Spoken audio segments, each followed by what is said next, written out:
Veja esse vídeo do senador Eduardo Girão e observe como a inversão de valores tomou conta da Organização das Nações Unidas, fundada em 1945, para intermediar as relações internacionais, harmonizar a ação das nações diante de objetivos comuns, atuar para o desenvolvimento mundial e garantir a paz.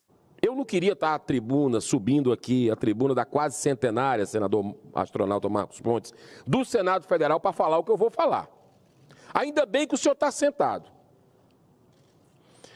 Porque é algo quase que inacreditável a inversão de valores, de prioridades, vindo daquela casa internacional que foi criada com o objetivo de unir, de propositar, de fazer proposições para a humanidade positivas, com valores, com princípios, para proteger a humanidade, mas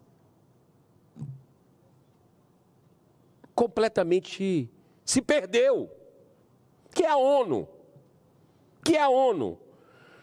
Desde os anos 90, a Organização das Nações Unidas, a ONU, vem procurando impor a agenda do aborto às nações do mundo, goela abaixo, querendo, inclusive, transformar o aborto num direito humano. Olha, onde já se viu.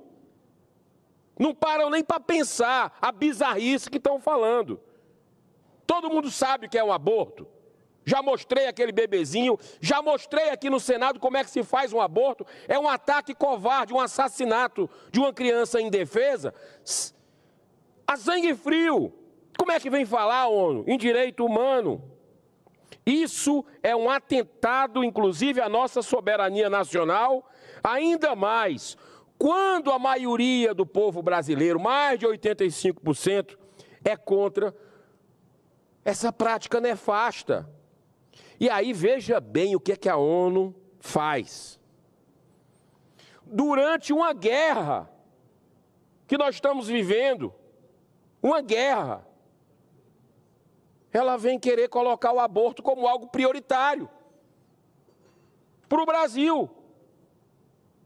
Numa guerra que a gente vive, Israel, a questão do Hamas, Ucrânia, Rússia, guerra.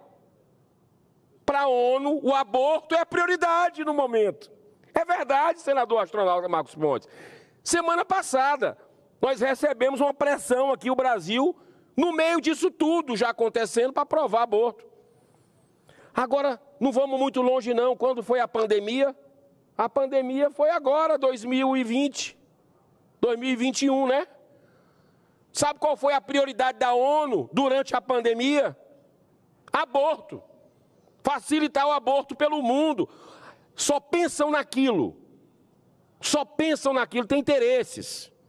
Aqui no Congresso Nacional foram feitas algumas audiências públicas em que vários especialistas trouxeram farta documentação mostrando como agem as grandes fundações internacionais, Fundação Rockefeller, Fundação Ford, MacArthur, dentre outras, que há décadas vêm procurando exercer, através da agenda do aborto, o controle de natalidade. Para essas fundações e organismos internacionais, incluindo a ONU, o aborto é apenas uma forma eficaz de controle populacional. Ora.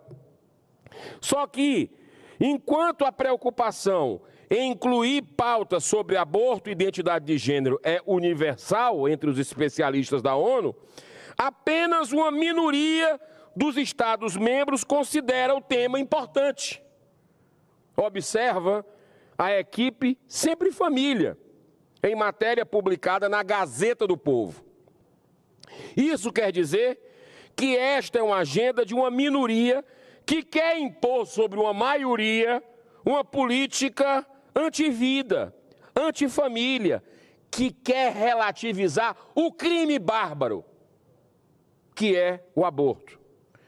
E acrescenta a equipe Sempre Família dizendo, abro aspas, mais da metade das recomendações dos órgãos de monitoramento dos tratados de direitos humanos incluem pressão sobre os países para que liberalizem suas leis sobre aborto.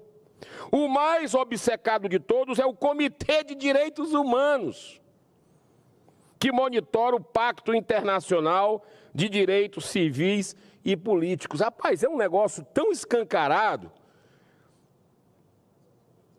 que eles nem têm preocupação. A cara de pau. Direitos humanos? Para quem, cara pálida? Existe uma desconexão de longa data na ONU entre as palavras dos tratados e as intenções dos Estados nos tratados, assim como dos órgãos de monitoramento desses mesmos tratados.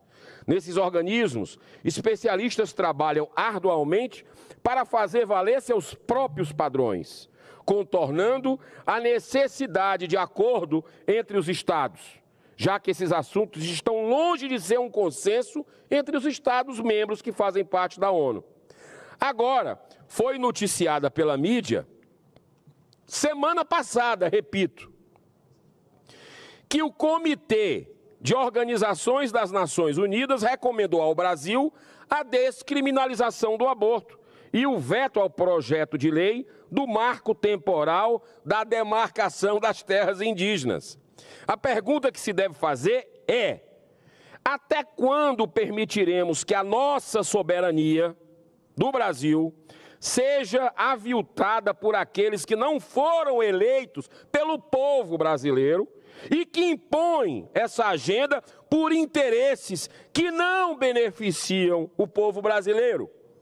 Até quando o Congresso Nacional, especialmente o Senado Federal, vai permitir essa ingerência absurda em nossa soberania? E essa não é a primeira vez que isso acontece. Em 2018, especialistas da ONU pediram o fim da criminalização do aborto em todo o planeta. O Comitê de Direitos Humanos da Organização das Nações Unidas publicou em 26 de julho de 2023, agora, a revisão dos direitos civis e políticos em 8 países, entre eles o Brasil. O acesso ao aborto e aos direitos reprodutivos, entre aspas, estão entre os mais de 20 temas de interesse desse comitê. Como estamos vendo, a pressão da ONU pela agenda do aborto vem se intensificando e com a grande mídia sempre repercutindo favoravelmente à ONU. É um jogo, parece joguinho combinado, mas ninguém é trouxa, não. O povo brasileiro não é bobo e já entendeu o que é que está por trás e tem seus valores e princípios e vocês vão responder, vocês vão respeitar. Vocês vão respeitar o povo brasileiro. O Comitê da ONU para Direitos Econômicos e Sociais, que tem como presidente o brasileiro Renato Zerbini Ribeiro Leão, apresentou dezenas de recomendações ao Brasil. No que se refere aos direitos sexuais e saúde reprodutiva, o órgão propõe a descriminalização do aborto. O Comitê da ONU pediu também que o marco temporal fosse vetado por Lula.